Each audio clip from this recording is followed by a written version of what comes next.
सर्वेभ्यो नमः। देववाणी संस्कृतम ई गुरुकुलम प्रति भवतीनां च सर्वेषां हार्दं स्वागतम।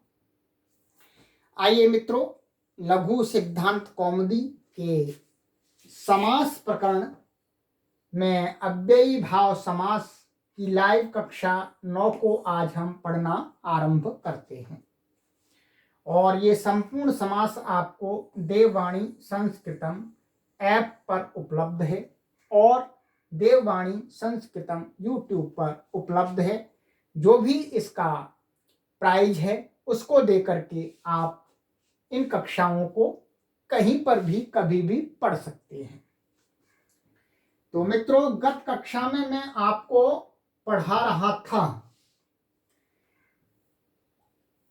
जो ये सूत्र हमारा चल रहा है, अव्ययम विभक्ति समीप समृद्धि वृद्ध्यर्थाभाव संप्रति आदि।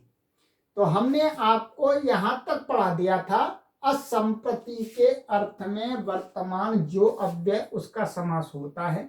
यहां तक अति निद्रम, यहां तक हमने पढ़ा दिया था। ठीक है, यहां तक हमने आपको पढ़ा दिया था पूरा। और अब इससे आगे अब हम पढ़ेंगे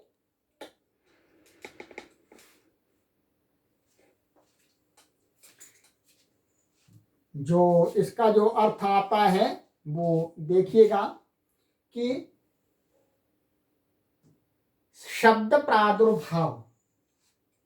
यहां दिखला देते हैं आपको हम अष्टाध्यायी में। शब्द प्रादुर्भाव, शब्द प्रादुर्भाव का अर्थ है शब्द की प्रसिद्धि। शब्द प्रादुर्भाव, शब्द की प्रसिद्धि। तो उसके अर्थ में वर्तमान कोई अव्यय होगा तो भी उसका समास होता है। चलिएगा, आइएगा देखते हैं कौन सा अव्यय इसके अर्थ में वर्तमान है।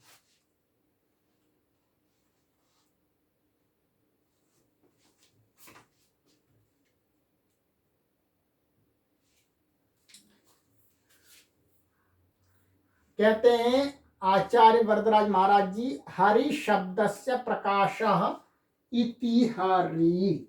क्या? हरि शब्द का प्रकाश माने प्रसिद्धि, इति हरि। तो इति हरि का अर्थ है हरि शब्द का, हरि शब्द की प्रसिद्धि, अर्थात भगवान को हर कोई जानता है, उसकी हर कोई पूजा कर रहा है, इसलिए उसकी प्रसिद्धि है हरि नाम की। हरि का नाम लीजिएगा, आनंद कीजिएगा। ठीक है, तो इतिहारी। ठीक है, आइएगा। तो अब इन्होंने देखिएगा, इन्होंने जो दिखाया है इसको भी देखेंगे, फिर हम आपको आगे समझा देते हैं बोर्ड पर। हरि नाम की प्रसिद्धि, यही मैंने आपको बतलाया। हरि शब्दस्य प्रकाशः, ये इसका लौकिक विग्रह होगा। और हरि गस और इति सु आदि इसका अलौकिक विग्रह होगा। सु अर्थात सु लग जाएगा, तो ये अलौकिक विग्रह। तो शब्द प्रादुर्भाव अर्थ अर्थात नाम की प्रसिद्धि, इस अर्थ में यहां पर इति वर्तमान है। क्या है? इति वर्तमान है। इति वर्तमान है तो इसका इस सूत्र से समास हो जाएगा जी, शब्द प्रादुर्भाव अर्थ के कारण से। अव्ययम विभक्ति समीप समृद्धि वृद्ध्यर्था भावा इत्यादि। तो इससे समास हुआ। समास होने पर क्या स्थिति बनी? उसकी प्रातिपदिक समास हो गया, प्रातिपदिक संज्ञा हो गई कृतज्ञ समासाश्च, और सुपो धातु प्रातिपदिकयों से लुक हो जाएगा। चलिएगा, अब हम आपको बोर्ड पर दिखला देते हैं। देखिएगा, ये स्थिति बन गई हरि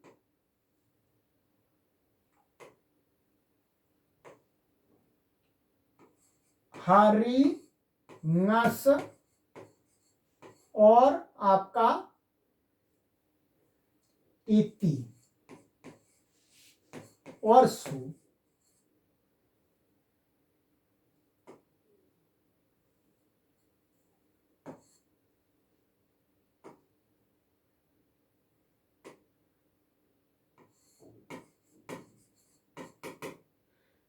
समास हो गया। ठीक है। इति यहाँ पर शब्द के प्रसिद्धि के अर्थ में वर्तमान है, हरि शब्द के प्रसिद्धि के अर्थ में। तो सुपो धातु प्रातिपदिक से लुक हो गया, और अब इसकी प्रातिपदिक संज्ञा है। तो और प्रथमा निर्दिष्टम समास उपसर्जनम से इति की क्या हो गई, उपसर्जन संज्ञा। उपसर्जन संज्ञा होने से क्या हुआ, उपसर्जनम पूर्वम से इति पहले आ गया, इति और हरि।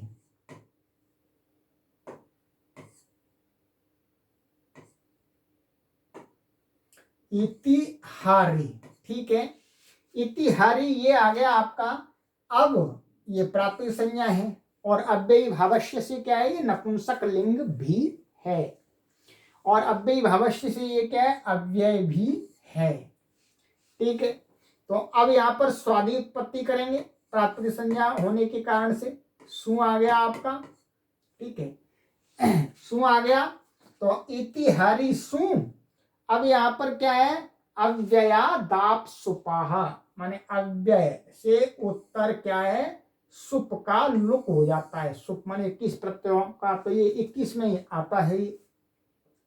तो लुक हो गया, प्रत्यय से लुक श्लू लुपह से इसका लुक अर्थात अदर्शन, अदर्शनम नाम लोपह, अदर्शनम लोपह।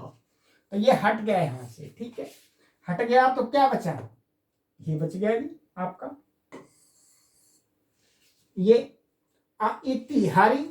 अब यहां से इसमें नाभ्ययी भाव तो पंचम्या नहीं लगेगा, क्योंकि ये ह्रस्व अकारांत नहीं है, ये क्या है, इकारांत है, इसलिए इससे उत्तर जो सु है उसका लुक ही हो जाएगा, अम आदि नहीं होगा। तो इति हरि इसका, अब आप इति हरि, इति हरि, इति हरि सभी विभक्तियों में ऐसा ही रूप बन जाएगा। तो इति हरि का अर्थ है हरि नाम की प्रसिद्धि, ठीक है। इसी प्रकार से आप दूसरा उदाहरण बना सकते हैं, पाणिनि शब्दस्य प्रकाशः इति पाणिनि। तो ये बहुत सुंदर उदाहरण है, क्योंकि महर्षि पाणिनि को पढ़ रहे हैं, तो महर्षि पाणिनि का उदाहरण भी आना चाहिए। मैंने पाणिनि नाम की प्रसिद्धि, मैंने हर कोई जानता है महर्षि पाणिनि को, हर कोई जानता है। ज्ञान शब्दस्य प्रकाशः इति ज्ञानम, माने ज्ञान शब्द, ज्ञान, ज्ञान की बहुत प्रसिद्धि है जी। वो किसी के मुख से सुनते हैं ज्ञान, ज्ञान की बात करो, ज्ञान को प्राप्त करो तभी मुक्ति मिलेगी। तो ज्ञान शब्द की बहुत प्रसिद्धि है, तो उसको क्या कहेंगे, ज्ञान शब्द की प्रसिद्धि को कहेंगे इति ज्ञानम। क्या, इति ज्ञानम।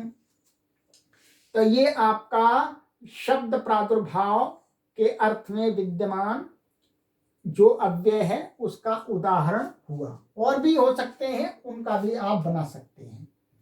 अब आइएगा, अब हम शब्द प्रादुर्भाव की बात आते हैं आपके पश्चात। क्या, पश्चात अर्थ में विद्यमान कोई अव्यय होगा उसका भी समास होता है। पश्चात अर्थ की बहुत हम उदाहरणों को प्रयोग करते हैं संस्कृत के अंदर, ठीक है, लीजिएगा। पश्चात के अंदर क्या है, मैं आचार्य वरदराज महाराज जी ने क्या उदाहरण दिया था, देखिएगा, ये दिया था, विष्णु पश्चात अनुविष्णु, ठीक है, विष्णु के पीछे पीछे। पश्चात माने भगवान विष्णु को पहले कुछ उनका जो भी समाज में प्रचलित भोग आदि हैं उनको करने के बाद, अथवा विष्णु की पूजा करने के पश्चात हमें भोजन आदि करना चाहिए, ठीक है। तो अनुविष्णु मान विष्णु पश्चात अनुविष्णु। तो अब आइएगा, इसका भी हम देख लेते हैं जल्दी से, ये सरल है, कठिन नहीं है। तो विष्णु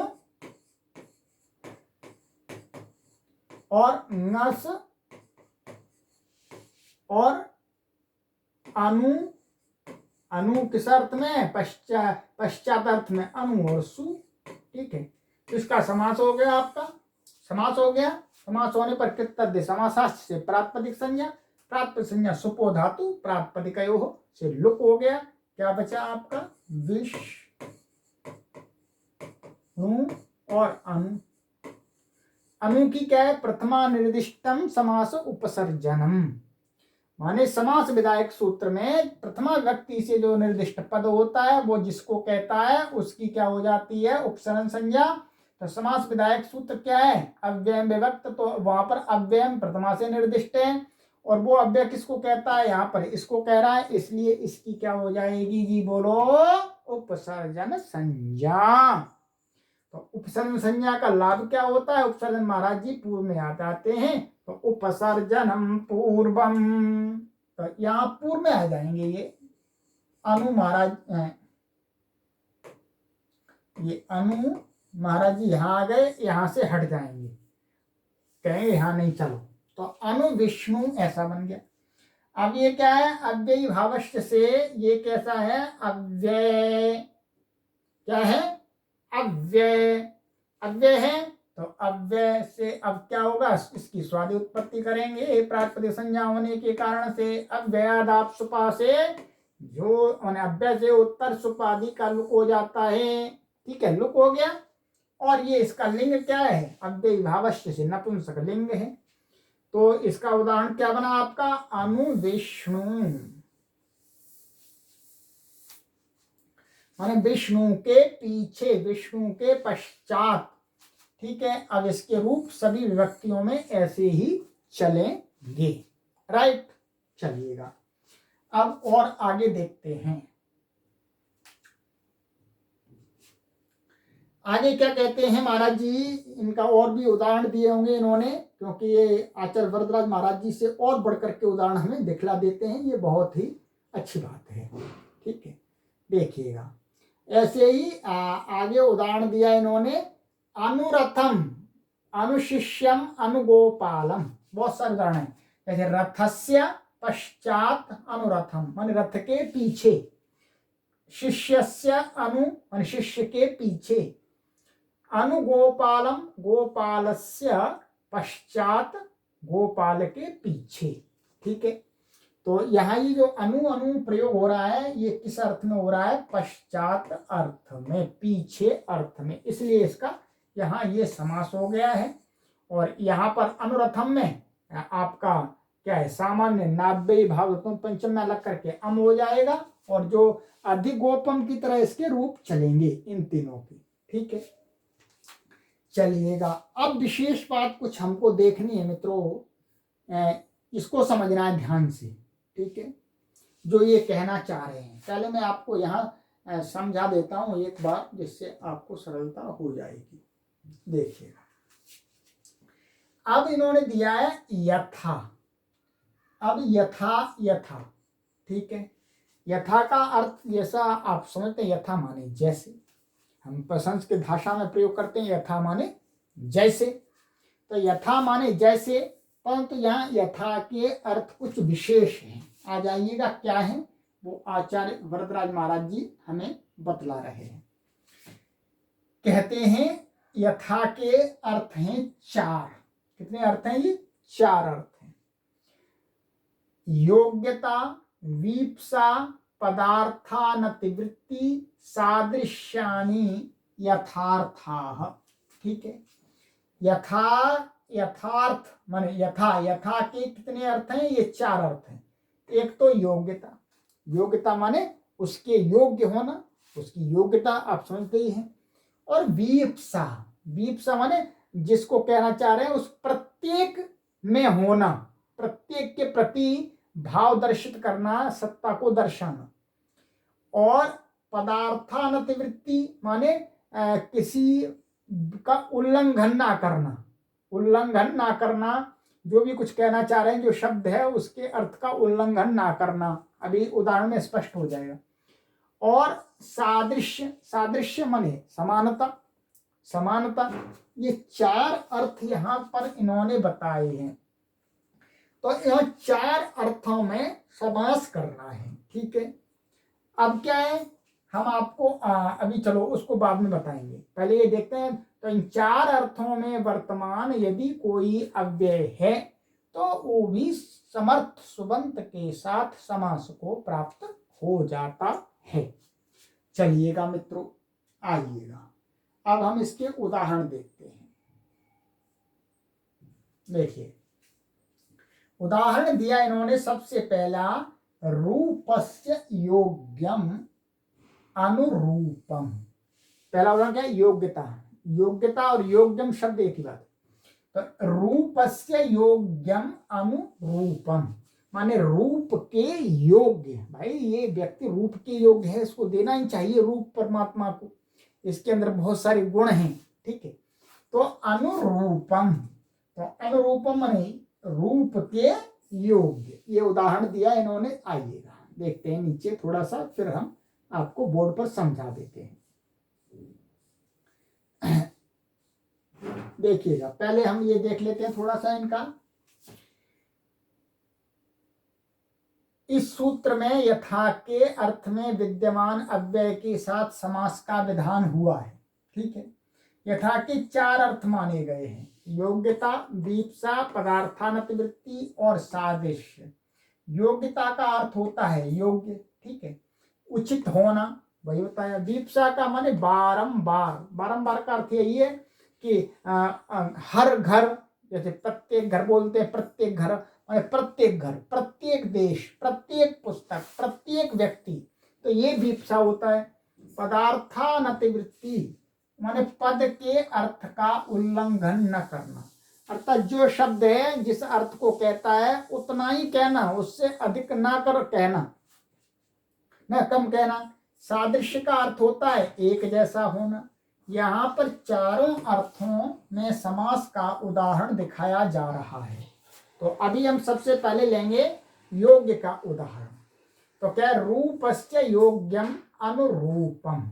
ठीक है, रूपस्य योग्यम अनुरूपम। देखिएगा यहां पर हम आपको बताते हैं। तो रूप और नस और अनु और सु। ठीक है, यहाँ क्या है? ये अनु किस अर्थ में वर्तमान है? यथा के जो 4 अर्थ हैं उसमें से एक अर्थ क्या है? योग्यता। तो योग्य अर्थ में ये वर्तमान है, तो इसलिए इसका इसके साथ समास हो गया। समास होने पर वही सारी प्रक्रिया पूर्ववत हो जाएगी। तो क्या बनेगा हमारा? रूप और अनु। प्रथमा निर्दिष्टम समास उपसर्जनम से उपसर्ग संज्ञा हो गई अनु की, तो अनु कहाँ जाएगा? अनु आ जाएगा पूर्व में। ये यहाँ आ जाएंगे अनु महाराज जी। चलो आपको पूर्व में लगा देते हैं। अनुरूप बन गए, स्वादि उत्पत्ति करेंगे पूर्वत और उसको अमादि होकर के क्या बन जाएगा? अनुरूपम बन गया जी, अनुरूपम। तो इसी प्रकार से अब आगे इसके रूप चल जाएंगे अधिगोपम के समान। ठीक है, अनुरूपम। और आगे उदाहरण देखिएगा इसका। अनुरूपम इन्होंने दिखा दिया।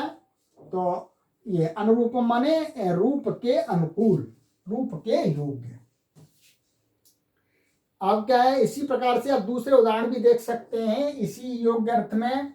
अनुगुणम, ठीक है, अनुगुणम गुणों के योग्य। लेखस्य योग्यम अनुलेखम, अनुलेखम का अर्थ है लेखन के योग्य, लेख के योग्य सामग्री आदि।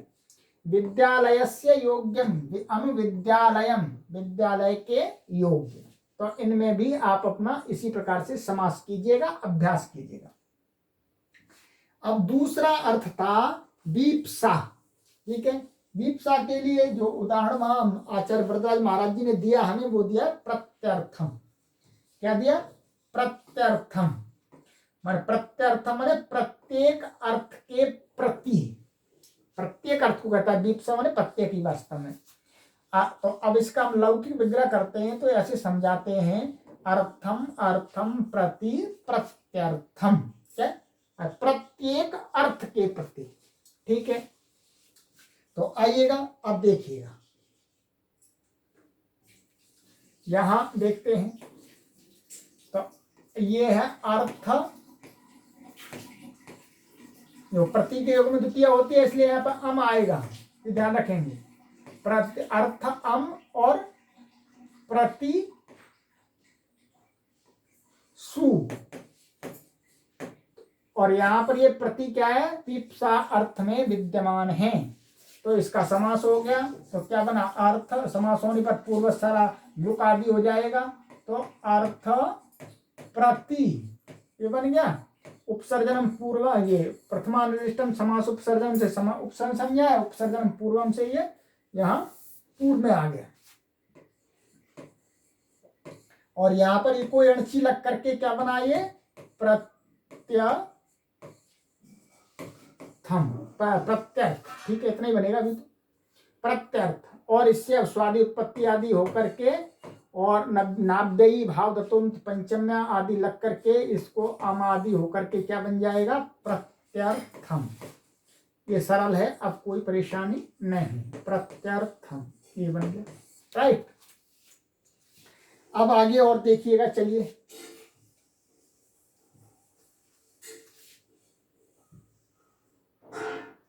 ये प्रत्यर्थम बन गया इनका, ठीक है, प्रत्यर्थम बना।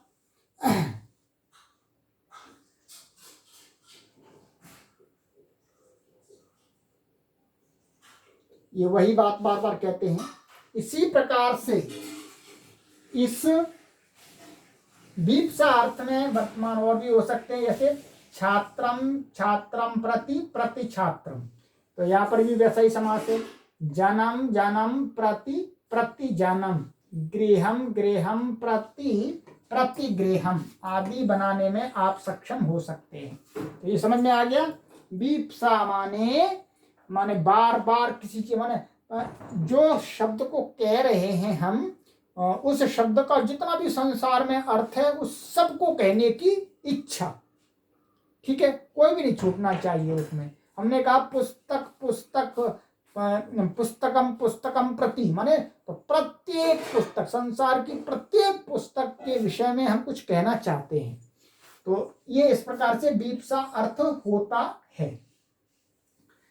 और ये जैसे आप तो प्रतिगृहम माने प्रति घर जाओ, प्रत्येक घर जाओ ऐसे बोलते हैं, तो वही यहाँ पर संस्कृत से ही हिंदी में गया है। प्रत्येक घर का अर्थ है कोई घर छूट नहीं पाए, सारे घर, ठीक है।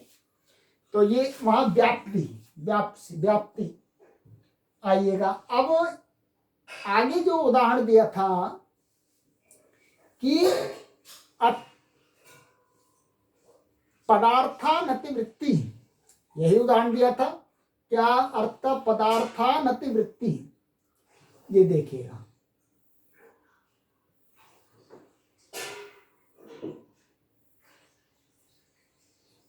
हाँ, आगे चले गए हैं। यहाँ पे योग्यता हो गई, विप्सा हो गई, और पदार्थानतिवृत्ति। पदार्थानतिवृत्ति मित्रों, पदार्थानतिवृत्ति का अर्थ है पदों के अर्थ का उल्लंघन न करना, जो जैसा है वैतना ही उसको कहना। देखिएगा,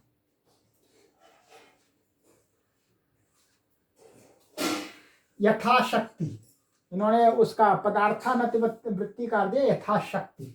यथाशक्ति में जितना है उतना ही, तो ये यथाशक्ति, उल्लंघन के बिना।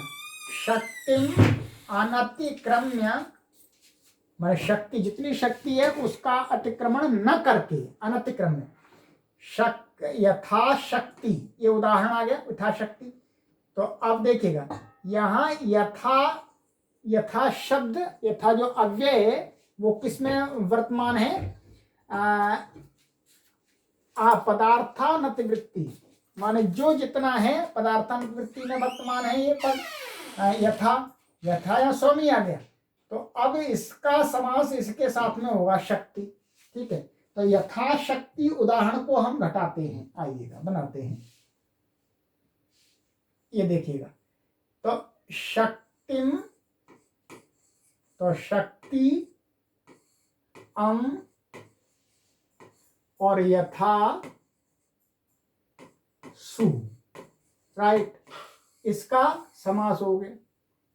किससे, क्योंकि ये यथा किस अर्थ में, या पदार्थानतिवृत्ति माने उल्लंघन ना करने अर्थ में। शक्ति का उल्लंघन, मेरे अंदर जितनी शक्ति है कार्य करने की उतना ही करूं तो यथाशक्ति है, और अधिक कर दूं तो वो हो जाएगा अतिक्रमण। तो अतिक्रमण नहीं होना अर्थ में यहाँ पर यथा शब्द है, समास हुआ। इससे समास होने पर क्या हुआ मित्रों, पूर्व सारी प्रक्रिया होकर के ये प्रथमानिर्दिष्टम समास उपसर्जनम उपसर्जनम पूर्वम से पूर्व में आकर के यथा और शक्ति ये बन गए, और ये सु आदि आ जाएगा। इसका क्या हो जाएगा, ये अव्यय है, अव्यय भावश्य से अव्ययादाप सुपर से इसका लुक हो गया। तो क्या बन गया आपका उदाहरण, यथा शक्ति। सरल है, कोई भी परेशानी नहीं है मित्रों। चलिए, यथा शक्ति माने शक्ति के अनुसार, शक्ति का अतिक्रमण न करके, अर्थात उसकी मर्यादा में रह करके। चलिएगा, बहुत उदाहरण आएंगे आपको ऐसे, ये देखिएगा। तो ये यथाशक्ति बन गया, और इसी प्रकार से आप और भी बना सकते हैं, जैसे बुद्धिम अनतिक्रम्य यथा बुद्धि, जितनी बुद्धि है उसके अनुसार। ज्ञानम अनतिक्रम्य यथा ज्ञानम आदि जगह पर समास करना चाहिए। यथा ज्ञानम का अर्थ है मित्रों कि जितना ज्ञान है उतना ही बात करनी चाहिए। अच्छा, ये हो गया आपका अनतिक्रम्य अर्थ में। अब इसके अंदर एक दिया था, आगे क्या उदाहरण दिया था देखते हैं, आइए।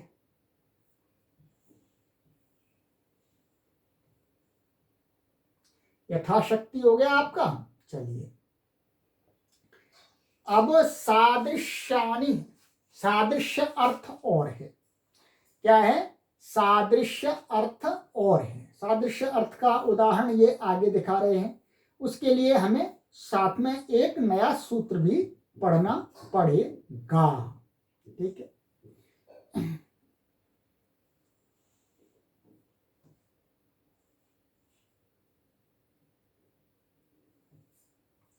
ये देखिएगा,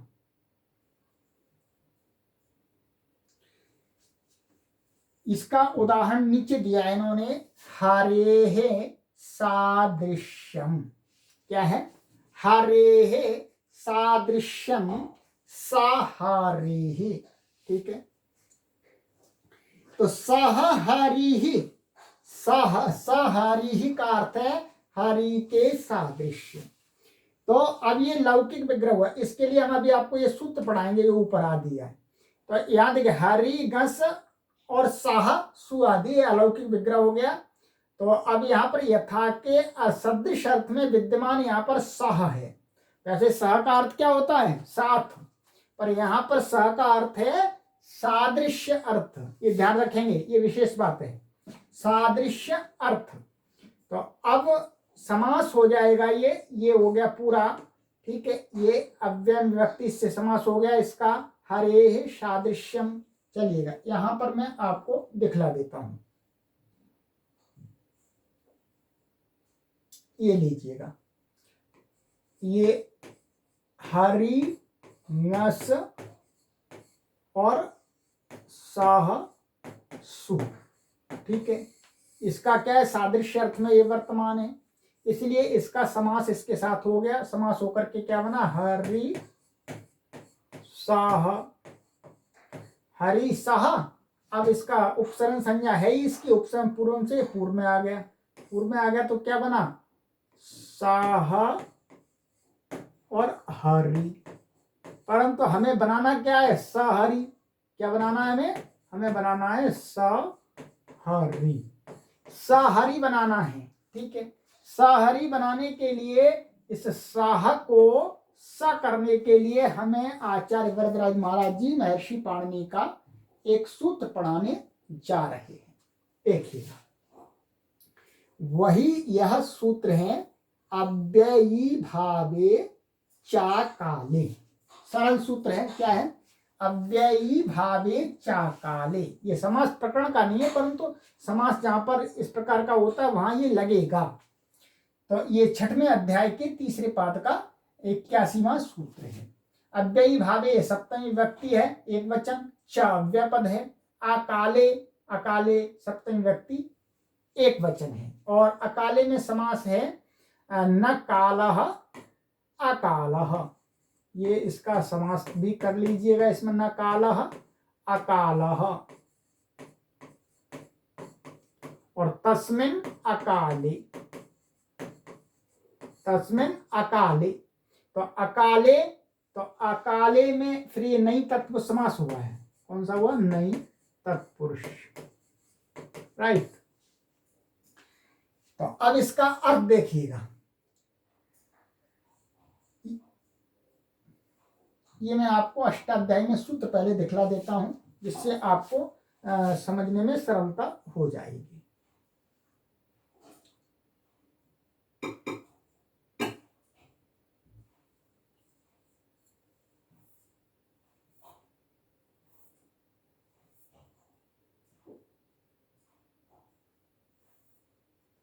ये देखिएगा, ये सूत्र है अव्ययी भावे चाकाले। ठीक है, मुझे अष्टाध्यायी याद है इसलिए मैंने ढूंढ लिया। अव्ययी भावे चाकाले, यहां से ऊपर से इसमें सहस्य की अनुवृत्ति आती है और सह की अनुवृत्ति आती है। तो ये मिलकर के इसके साथ अर्थ बन जाएगा कि अव्ययी भाव समास में वर्तमान जो सह है, अव्यय है, वो यदि अकाले माने उत्तर पद की अनुवृत्ति आती है इसमें, तो उत्तर पद में कोई कालवाची शब्द ना हो तो इसको सह को स हो जाता है। ये इसका मोटा सा अर्थ है। आइएगा अब आचार्य वरदराज महाराज जी के अनुसार ही देख लेते हैं। सहस्य सह स्यात् अव्ययी भावे न तो काले। ठीक है, अव्ययी भाव समास में सह जो अव्यय है उसको स आदेश हो जाता है, परंतु काले माने काल वाची उत्तर पद के परे रहते नहीं। तो उसका तो हमें देखना ही है, काल की तो कोई बात नहीं है। यहाँ तो बाद में क्या है, हरि शब्द है। क्या शब्द है? हरि है। तो हरि तो कोई कालवाची है ही नहीं। तो अब देखिए, हरे सादृश्यम साहारी, साहारी विसर्ग नहीं है कल, सॉरी। तो अब देखिएगा यहां पर ये सूत्र क्या करता है, जो अव्ययी भाव समास में जो यहाँ पर आपको हम दिखा रहे थे, ये सह है, ये सह, और इसको क्या हो जाएगा, सा आदेश हो जाएगा। तो साहारी ऐसा बन गया। अब इसकी स्वादित्पत्ति आएगी और उसका अव्यय दाप सुपर से लुक आदि हो जाएगा। तो क्या बन गया आपका, साहारी। इसी प्रकार से आप अन्य उदाहरण भी और भी बना सकते हैं। देखिएगा जैसे ये दिया है,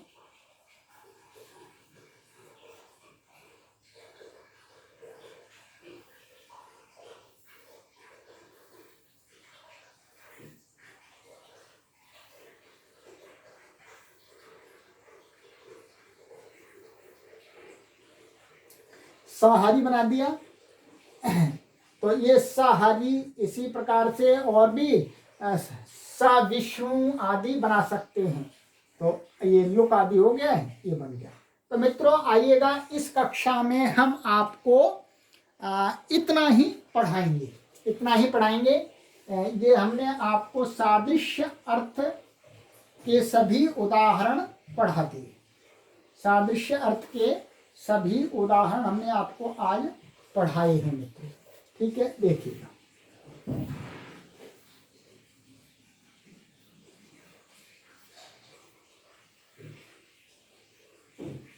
यहाँ तक हमने ये पूरा, यहाँ तक हमने ये पढ़ लिया, यथाशक्ति का भी पढ़ लिया।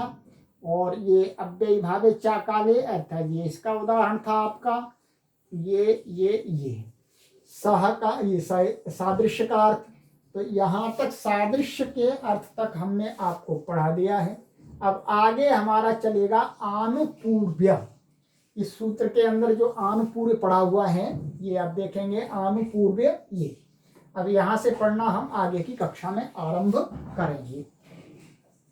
चलिएगा मित्रों, जो भी महानुभाव इस संपूर्ण समास प्रकरण को पढ़ना चाहते हैं, वे सभी महानुभाव इस देववाणी संस्कृतम ऐप पर जाकर के इस समास प्रकरण को खरीद करके, परचेज करके पढ़ सकते हैं। घर पर बैठे बैठे अधिक जानकारी प्राप्त करने के लिए आप इस व्हाट्सएप नंबर पर संपर्क कीजिएगा, आपको जानकारी दे दी जाएगी। अस्तु सर्वेभ्यो नमः।